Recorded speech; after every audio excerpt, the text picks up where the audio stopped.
नमस्कार मेरे प्यारे बच्चों, कैसे हैं आप लोग। बच्चों, आज मैं एक कहानी लेके आई हूँ। इस कहानी का नाम जानते हैं क्या है? बच्चों, इस कहानी का नाम है टोपी वाला और बंदर। तो चलिए सुनते हैं ये कहानी। बच्चों, ये कहानी एक टोपी वाले के चतुराई को दिखाता है।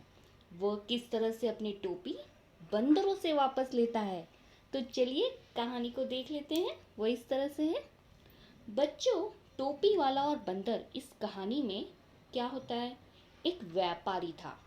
वह हमेशा शहर में जाकर सामान खरीदता था और अपने गांव के बाजार में जाकर बेच देता था और कुछ पैसे कमा लेता था। इस प्रकार वो बाजार से सामान खरीदता और बेच दिया करता था।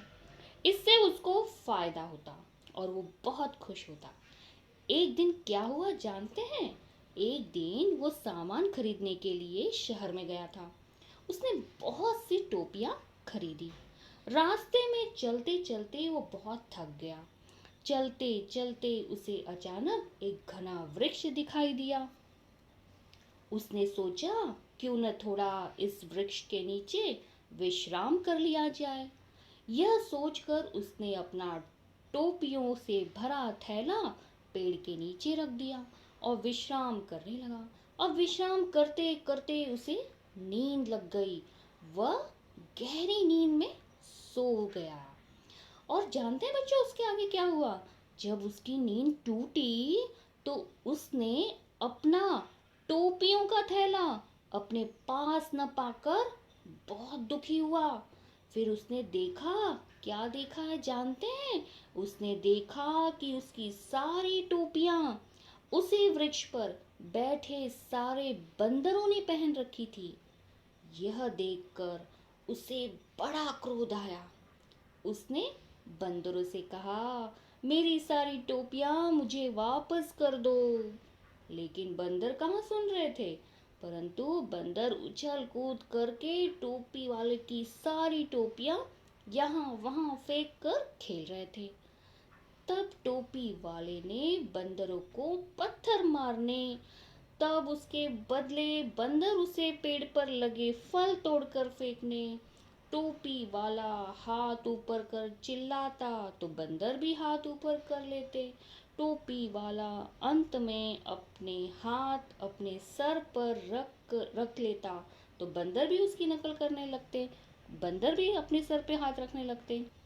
टोपी वाला अंत में अपना हाथ अपने सर पर रख लेता तो बंदर उसकी नकल कर वापस अपना हाथ सर पर रख लेते।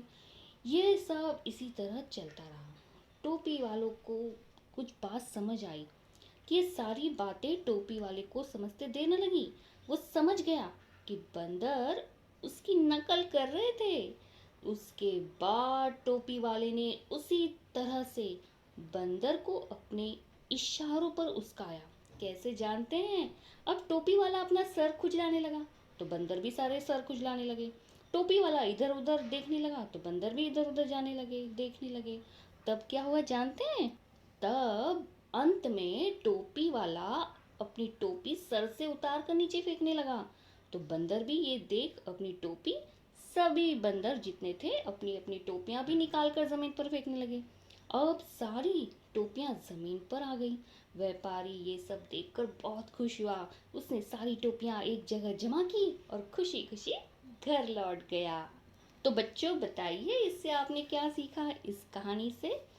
तो बच्चों, इस कहानी की सीख ये होगी कि टोपी वाला और बंदर, इस कहानी में हमें बताया गया है कि यदि मुसीबत पड़े तो उसका सामना डट के करना चाहिए। पीछे हटने से सिर्फ और सिर्फ नुकसान ही उठाना पड़ सकता है। जैसे जिस तरह से टोपी वाला अंत समय तक हार नहीं माना उसने, हमें भी आखिर तक कोशिश करते रहना चाहिए। तो बच्चों, इस कहानी से आपने सीख तो ली होगी। आपको कहानी अच्छी लगी होगी। आपको ये वीडियो कैसी लगी आप मुझे कमेंट करके ज़रूर बताइएगा। और हाँ, आप अपने दोस्तों को ये कहानी शेयर करना चाहते हैं तो ज़रूर करिएगा। और हाँ, आपने सब्सक्राइब नहीं किया तो वो तो बनता ही है, तो करना होगा। तो चलिए फिर से मिलते हैं अपनी नई वीडियो के साथ ऐसे ही मज़ेदार कहानियाँ लेके। तब तक के लिए